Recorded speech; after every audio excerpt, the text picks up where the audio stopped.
Hi అందరికీ very very good morning. Andhra Pradesh రాష్ట్రానికి పట్టినటువంటి రెండు పత్రికా ఉగ్రవాద సంస్థలు, ఒకటి రోతనాడు, రెండు బూతు జ్యోతి. వాటిల్లో ఈరోజు ఎటువంటి వార్తల్ని రాసి ప్రజల మెదడులోకి విషయాన్ని ఎక్కించేటటువంటి ప్రయత్నం చేశారో చూద్దాం.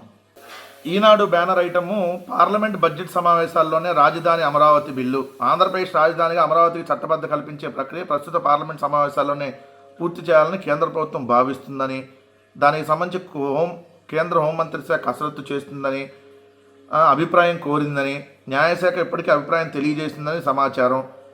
సో ముసాయిదా నోటిఫై త్వరగా అభిప్రాయం తెలియజేయాలని మిగతా శాఖలకు హోంమంత్రిత్వ శాఖ సూచించినట్టు తెలిసింది. కేంద్ర మంత్రివర్గం ఆమోదం తర్వాత న్యాయశాఖ బిల్లుకు సిద్ధమైంది అని రాసి, ఉమ్మడి రాజధాని గడువు 2024 జూన్ 2న ముగిసినందున అప్పటి నుంచి అమరావతిని రాజధానిగా ప్రకటించాలని రాష్ట్ర ప్రభుత్వం కోరింది. ఇప్పటికీ దాదాపుగా 20 నెలలు వస్తుంది ప్రభుత్వం వచ్చి. వీళ్ళు దాదాపుగా 15 రోజులకు ఒకసారి ఢిల్లీ వెళ్తూనే ఉంటాడు లోకేష్ కానీ చంద్రబాబు నాయుడు గారు కానీ. మరి ఇప్పటి వరకు అమరావతికి ఎందుకు చట్టబద్ధత తీసుకురాలేదనేది వాళ్ళే సమాధానం చెప్పాలి. ఇప్పటికైనా మరి ఈ బడ్జెట్ సమావేశాలు పెడతా అంటున్నారు. సరే, మనం ఎదురు చూడాల్సిందే కాబట్టి చూద్దాం. ఇప్పుడు ఎందుకు దీన్ని బ్యానర్ ఐటమ్గా పెట్టారంటే, అమరావతిలో భూసేకరణ రెండో దశ భూముల్ని సేకరిస్తూ ఉన్నారు కాబట్టి ప్రభుత్వం, ఏదైతే ల్యాండ్ పూలింగ్లో అక్కడ రైతులందరూ వ్యతిరేకిస్తూ ఉన్నారు కాబట్టి, లేదు అమరావతికి చట్టబద్ధత వచ్చేస్తుంది చూడండి, ఈ బడ్జెట్ సమావేశాలను అయిపోయింది, మీరు భూములు ఇచ్చేయండి అని చెప్పి వాళ్ళందరినీ మభ్యపెట్టేటటువంటి కార్యక్రమం. ముందు రైతులకు రిటర్నబుల్ ఫ్లాట్లు ఇవ్వండి. శ్మశానాల్లోనో, వాగుల్లోనో, డొంకల్లోనో కాదు వాళ్ళు అడిగేది. చంద్రబాబు నాయుడు గారి లాగా అక్కడ ఆయన ఇంటి పక్కన కూడా అడగట్లే వాళ్ళు, చంద్రబాబు నారాయణ ఇంటి పక్కన కూడా. సో వాళ్ళు మంచి ప్లేస్లో స్థలం అడుగుతూ ఉన్నారు. ముందు దాన్ని ఇవ్వండి.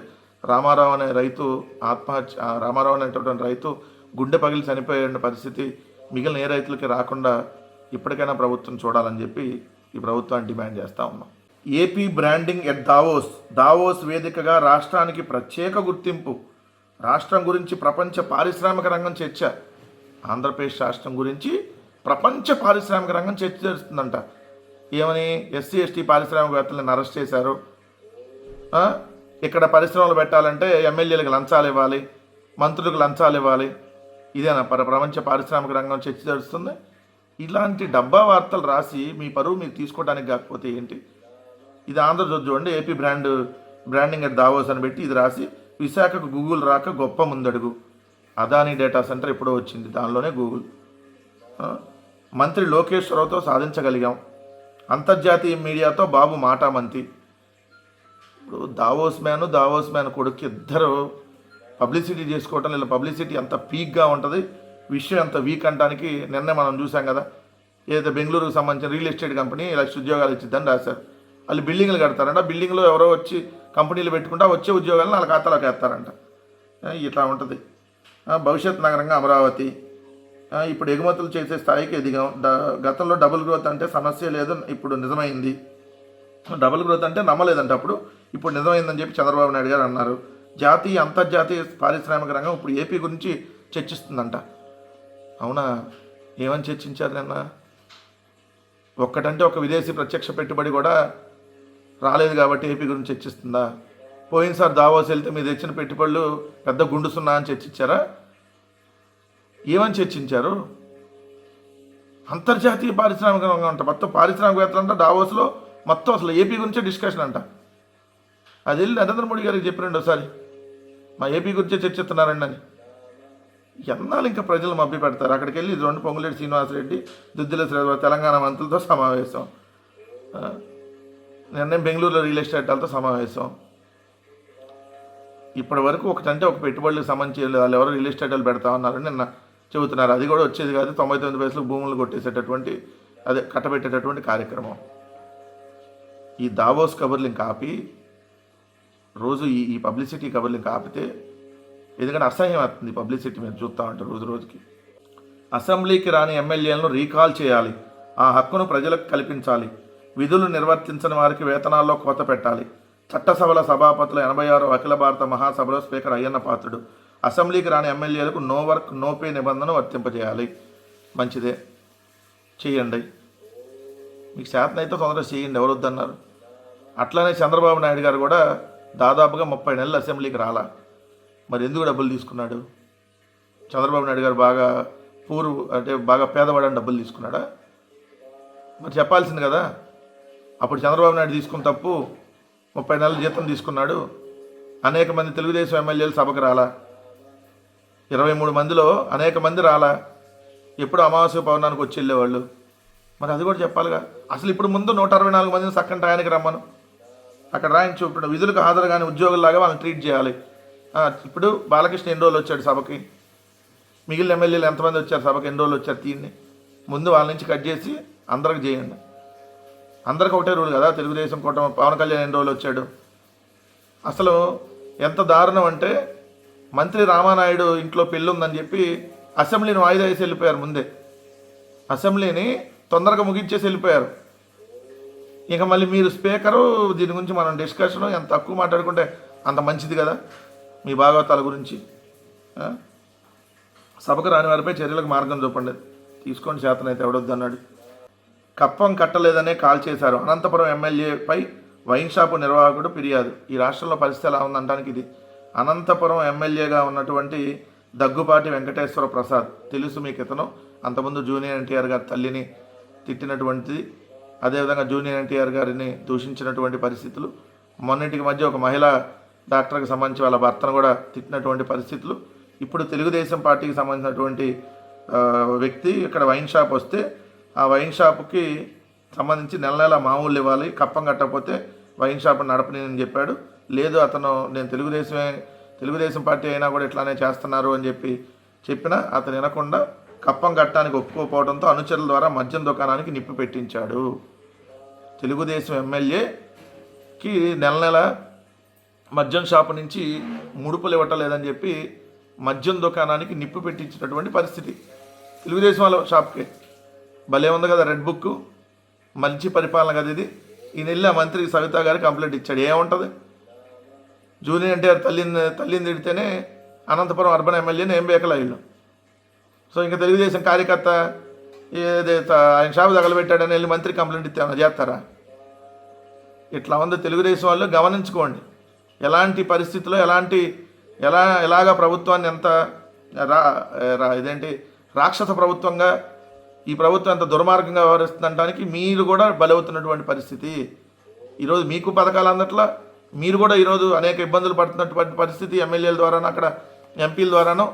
సో రాష్ట్రంలో పరిస్థితి ఎలా ఉందంటానికి ఇదే కదా ఇంకా నిదర్శనం. ఎంతకంటే ఉంటుంది, ఇదే కదా మంచి ప్రభుత్వం. ఈ బ్రాండ్ని చూసారమ్మా నాకు దావాల్సిన అయ్యా ఇట్లా మా దగ్గర ఎమ్మెల్యేలకి వైన్ షాపులకి లంచాలు ఇవ్వాలి, మరి పరిశ్రమలు పెడితే లంచాలు ఇవ్వకుండా ఉండరు కదా, సో ఇచ్చేసేటట్టు ప్రిపేర్ అయ్యి రమ్మనేనా ప్రపంచం అంతా డిస్కస్ చేస్తుంది. Mister Nara Lokesh red book మంత్రి, 1.5 ఏడాది తర్వాత బయటకు వస్తా, అప్పుడే పాదయాత్ర చేస్తా జగన్. వైసీపీ అధ్యక్షుడు వైఎస్ జగన్మోహన్ రెడ్డి పాదయాత్రపై మరోసారి నాలుక మడతేశారు. అందుకని కదా నిన్ను బూతు జ్యోతి అనేది. నువ్వు కడుపుకి అన్నం తిని వార్తలు ఏ రోజు రాయమని రాధాకృష్ణ ఊరనే అంటున్నావా? జగన్ గారు చెప్పింది ఏంటంటే, జగన్ గారు అంటే ఇప్పుడు అదాకా బయట లేడా, జగన్ గారు బయట తిరగట్లేదా, అప్పుడు బయటకు వస్తా అని చెప్పాడా? పాదయాత్ర అప్పటి నుంచి చేస్తా అని చెప్పాడు. దాన్ని మీరు వక్రీకరించేసి నాలుక మడతేశాడు. నాలుక మడతేయటం, 2 కళ సిద్ధాంతం, ఎవడికి పడితే వాడికి బ్రోకరేజం చేయటం, అవన్నీ మీ చంద్రబాబుకి మీ రాధాకృష్ణ మీకు అలవాటేమో. జగన్మోహన్ రెడ్డి గారు మాట ఇస్తే మాట తప్పడు, మంచి కోసం ఎందాకైనా పోతాడు. సో జగన్ గారు చెప్పింది ఏంటి, పాదయాత్ర 1.5 ఏడాది తర్వాత చేస్తాను. ఇప్పుడు ఇది 2026 జనవరి, అంటే 2027 జూన్ నుంచో జూలై నుంచో పాదయాత్ర. జూలై మోస్ట్లీ రాజశేఖర రెడ్డి గారు చేయని తర్వాత ఉంటుంది 2027, అదే చెప్పాడు. అవును ఈలో బస్సు యాత్ర మేము చెప్పాము, మేము డేట్ అనౌన్స్ చేసింది పార్టీ అఫీషియల్గా. సోషల్ మీడియాలోనో లేదంటే ఇంకో మీడియా ఛానల్లో వచ్చే వార్తలను పట్టుకొని ఎప్పుడో బస్సు యాత్ర చేస్తా అన్నారు, ఇప్పుడు వరకు చేయలేదంట. నీకు చెప్పారా బస్సు యాత్ర పలానా టైంకి డేట్కి చేస్తారని? మా పార్టీ సంస్థాగత నిర్మాణం జరుగుతూ ఉంది. దాదాపు 13.5-14 లక్షల మంది కార్యకర్తలు, క్రియాశీల కార్యకర్తలు రెడీ అవుతున్నారు. ఎస్, బస్సు యాత్ర ఉంటుంది. నియోజకవర్గాల ప్రతి వారం ఒక్కొక్క నియోజకవర్గాలతో మీటింగ్లు ఉంటాయి. సో యాత్రలన్నీ ఉంటాయి. సో జగన్మోహన్ రెడ్డి గారు జిల్లాల పర్యటన, ఆల్రెడీ జగన్మోహన్ రెడ్డి గారు బయటకు వస్తుంటే ముందు రోజు నుంచి వార్తలు రాస్తారు కదా మీ బతుకులు. జగన్ బయటకు వచ్చేస్తున్నాడు జనాల్లోకి, ఎందుకు వస్తున్నాడు, ఇదే కదా మీరు రాసేది. మీ బతుకులు, మీ పత్రికలు. ఏమైందో ఏమో, ఆయన 1.5 ఏడాది తర్వాత బయటకు వచ్చి పాదయాత్ర చేస్తారని ఇప్పుడు చెప్పారు. ఇది ఎంతవరకు కార్యరూపం దాలుస్తుందో చూడాలని వైసీపీ నేతలు గుసగుసలాడుకుంటున్నారు. అవునా, నువ్వు నీ బ్రోకర్ రాతలో, నువ్వు నీకు కడుపుకి అశుద్ధం నేను రాసే వార్తలు ఇయ్యే కదా నువ్వు. సిగ్గు శరం ఏమన్నా కొద్దిగానే ఏడిస్తే వచ్చిందా రాధాకృష్ణ నీకు? ఇలా ఉంటాయండి వార్తలు. ప్రజలు ఇప్పుడు తను కోరుకుంటున్నారని ప్రకటించుకున్నారంట. ఈరోజు మొత్తం మీరు వెళ్ళండి ఆంధ్రజ్యోతి రాధాకృష్ణ అని చెప్పి, మీరు ఆమె ఆంధ్రజ్యోతి అని చెప్పి విలేజ్లు అడగండి, మిమ్మల్ని కూడా బడితిపూడి చేస్తారు. ఎందుకంటే ఇప్పుడు ఈ గలీజు ప్రభుత్వాన్ని, ఈ రాక్షస ప్రభుత్వాన్ని మద్దతు తెలుపుతున్నందుకు మీ పత్రికలకి, మీ ఛానళ్ళకు కూడా మాడు వాయించేదాకా అంతా వెళ్తాయి. ఈరోజు ప్రజలకు ఒక్కటంటే ఒక సంక్షేమ పథకం అందక, అభివృద్ధి కార్యక్రమాలు లేక, ప్రజల నెత్తిన పన్నుల రూపంలో భారం వేస్తూ, ఎమ్మెల్యేలు లంచాలు, కింద నాయకులు లంచాలు, ఒక కొత్త పెన్షన్ లేదు, ఉన్న పెన్షన్లు కూడా బీకారు. జగన్ గారు ఇచ్చినటువంటి పథకాలన్నీ ఆపేశారు. లానేస్తాం ఎక్కడ, కాపు నేస్తాం ఎక్కడ, ఈబీసీ నేస్తాం ఎక్కడున్నాయి? చేనేతలకు డబ్బులు ఎక్కడిచ్చారు? 2 ఏళ్ళు అయింది. ఏది ఆడబిడ్డని ఇదేది? నిరుద్యోగ వృత్తి ఏది? ఇవన్నీ అడుగుతుంటే విషపూరితంగా వార్తలు రాయటం. జగన్ అన్న 4 మడతేసాడంట. నువ్వు వెళ్ళి ఎక్కడెక్కడ ఏ మడతలు వేస్తావో ఆ సంగతి తర్వాత, కానీ మేము ఎక్కడ 4 మడత ఇలా. ఇప్పటికైనా కడుపుకు అన్నం తిని వార్తలు రాయి రాధాకృష్ణ. బంగారయ్య హత్య కేసులో 12 మంది వైకాపా కార్యకర్తల అరెస్టు. నిందితులను రోడ్డుపై నడిపిస్తూ కోర్టుకు తీసుకెళ్లిన పోలీసులు. తెదాపా కార్యకర్త లాలం బంగారయ్య హత్య కేసులో వైకాపాకు చెందిన 12 మంది మంగళవారం సాయంత్రం పోలీసులు అరెస్ట్ చేశారు. పోలీసులు బుధవారం తుని రూరల్ సర్కిల్ కార్యాలయం నుంచి న్యాయస్థానానికి రోడ్డుపై నడిపిస్తూ తీసుకెళ్లారు. మినీ బస్సు మొరాయించిందని, మిగిలిన వాహనాలు సరిపోలేదని, అందుకే నిందితులు నడిపిస్తూ కోర్టుకు తీసుకెళ్లినట్టు డీఎస్పీ చెప్పారు. గుర్తుపెట్టుకుంటాం డీఎస్పీ గారు, ప్రతిదాన్ని వాహనాలు మొరాయిస్తాయి, తర్వాత మీరు మొరాయిస్తారు. ఈరోజు ఉన్నట్టు రేపు ఉండదు కదా. ఖచ్చితంగా డిజిటల్ బుక్లో ఎక్కాల్సినటువంటి పేరులో మీరు కూడా ఉన్నట్టున్నారు. డిఎస్పీ ఎవరు మరి, ఆ డిఎస్పీ కూడా ఉన్నట్టున్నాడు. అందుకనే ఈ విధంగా నడిపిస్తూ తీసుకెళ్లారు కదా. ఇలాంటివి మీరు ఒక చోట చేశారు, ఇక్కడ ఒక చోట, మొన్న ఇంకో చోట. మరి అదే ఇంకొక చోట జరిగినటువంటి దగ్గర అదే వైఎస్ఆర్ కాంగ్రెస్ పార్టీ వాళ్ళ మీద దాడులు చేసి ఏదైతే హత్యలు చేసిన తెలుగుదేశం నాయకులకు అప్పుడు వాహనాలు వస్తాయా? అప్పుడు బిఎండబ్ల్యూలు బెంజులు వచ్చేస్తాయి అప్పుడు వాళ్ళని తీసుకెళ్ళడానికి. ఇప్పుడే వాహనాలు మొరాయించినాయి అని చెబుతారా?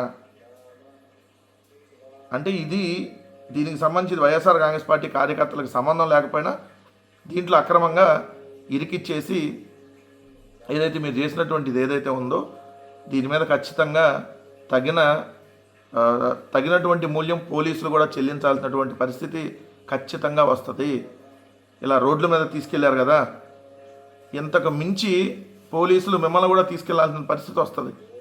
ఎందుకంటే ఇప్పుడు తెలుగుదేశం వాళ్ళు చెప్పారని వాళ్ళ ఇంటి దగ్గర వాచ్మెన్ లాగా కొంతమంది పనిచేస్తున్నటువంటి ఎవరైతే పోలీసులకు చెప్తా ఉన్నారు, తెలుగుదేశం ఇంటి దగ్గర కొంతమంది వాచ్మెన్ల డ్యూటీలు చేస్తూ ఉన్నారు, వాళ్ళు ఏది చెబితే చేస్తూ ఉన్నారు.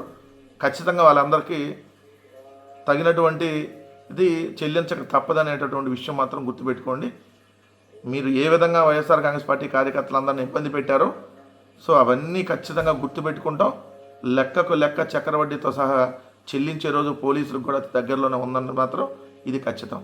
మన ఆస్తుల విలువ ఏదో అమాంతంగా పెరిగిపోయినట్టుగా వీళ్ళు పెట్టిన హెడ్డింగ్ చూస్తే రిజిస్ట్రేషన్ ఛార్జీలు బాదుతున్నారని ఎవ్వరికీ అర్థం కాకుండా భలే పెడతారు వీళ్ళు హెడ్డింగ్. ఈనాడు పెట్టిన హెడ్డింగ్ చూడండి, పట్టణ ప్రాంతాల్లో భూముల మార్కెట్ విలువలు పెంపు. ఏంటి ఆ మార్కెట్ విలువలు పెంచేసి రిజిస్ట్రేషన్ ఛార్జీల పేరుతో దోచేస్తారు. రిజిస్ట్రేషన్ ఛార్జీల పేరుతో ప్రజలను ఎత్తిన భారం. కానీ దానికి వీళ్ళు పెట్టిన హెడ్డింగ్ పట్టణ ప్రాంతాల్లో భూముల మార్కెట్ విలువలు పెంపు. అమ్మో చాలా విలువలు పెంచేస్తుంది ప్రభుత్వం అని చెప్పుకోవడానికి. ఫిబ్రవరి 1 నుంచి అమల్లోకి. కూటమి అధికారంలోకి వచ్చాక గత ఏడాది ఫిబ్రవరిలో గ్రామీణ పట్టణ ప్రాంతాల్లో భూముల విలువలు సవరించారు. అంటే అప్పుడు కూడా రిజిస్ట్రేషన్ ఛార్జీల పేరుతో 50% ఏదైతే రిజిస్ట్రేషన్ ఛార్జీలు మోత మోగించారు. మళ్ళీ ఫిబ్రవరి నుంచి రిజిస్ట్రేషన్ ఛార్జీలు మరొకసారి మోత మోగబోతా ఉంది. విద్యుత్ ఛార్జీలు పెంచారు, రిజిస్ట్రేషన్ ఛార్జీలు వరుసగా 2వ ఏడాది కూడా పెంచారు. విద్యుత్ ఛార్జీలు అయితే ఇప్పుడు 20,000 కోట్ల భారం వేశారు. 20,000 కోట్ల భారం వేసి ఏదో ఒక 1000 కోట్లు తగ్గిస్తున్నట్టుగా ఏదైతే ప్రచారం చేస్తూ ఉన్నారు. నిత్యావసర ధర వస్తువులు పెరిగినాయి. ఎక్కడికక్కడ ఈరోజు దోపిడీ, సహజ వనరులను దోపిడీ చేస్తూ ఉన్నారు. ప్రజలను ఎత్తిన భారాలు వేస్తూ ఉన్నారు. ఇసుక కొనుక్కోవాల్సినటువంటి పరిస్థితి, ఉచిత ఇసుక పేరుకు మాత్రం ఉచితం. సో ఇవన్నీ జరుగుతూ ఉన్నాయి. దానికి క్లియర్గా వాళ్ళు రాసేది ఏంది, జనవరి వరకు 8,391 కోట్లే వచ్చినాయి రిజిస్ట్రేషన్ రూపంలో. 11,221 కోట్లు లక్ష్యంగా ఉన్నారు. కాబట్టి అందుకని చెప్పి ఇవన్నీ పెంచుతున్నాం అనే కోణంలో ఇండైరెక్ట్గా మార్కెట్ విలువలు పెంపు అంటే రిజిస్ట్రేషన్ ఛార్జీల పెరుగుదల అని దానికి అర్థం. ఇలా ఉంటాయి ఇలా వార్తలు.